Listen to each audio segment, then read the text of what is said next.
The cleat hitch is one of the oldest and most widely used knots in the maritime professions. It is a must-know knot if you're going to be messing around with the boats.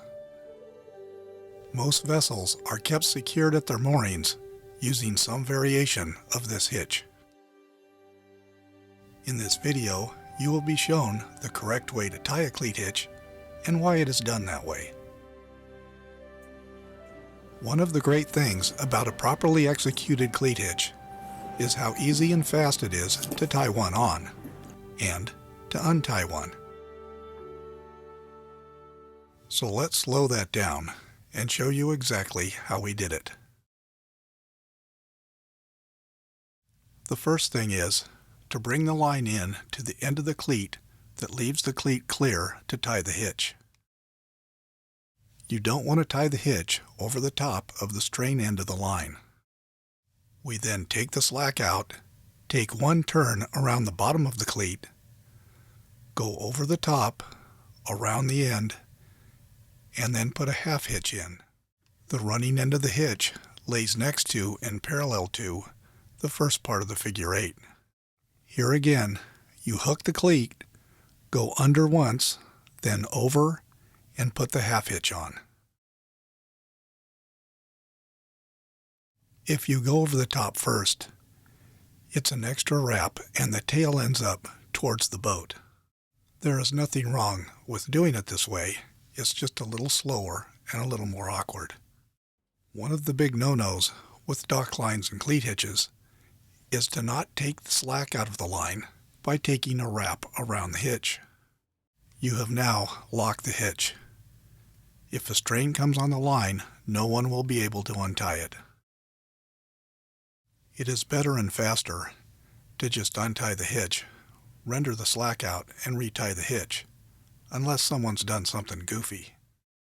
That's why we don't put extra figure 8s in and try to wrap the cleat with the rest of the line. Keep it clean and simple. This is the same hitch that is used to belay a line to a belaying pin or a vertical cleat on a mast. Notice here that the hitch is put on so that the tail runs off to the right.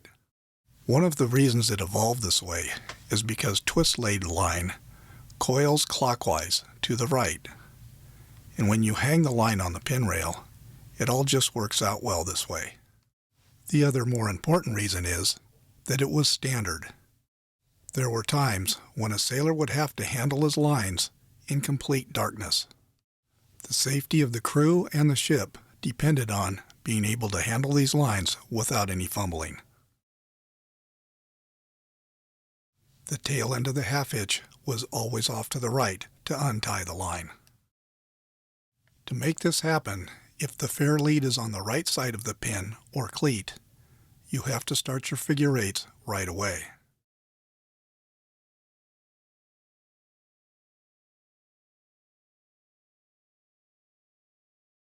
If the fair lead comes to the left side of the pin, you go under the pin, straight up over the top of the pin, across, under, and then put the half hitch on with the tail to the right.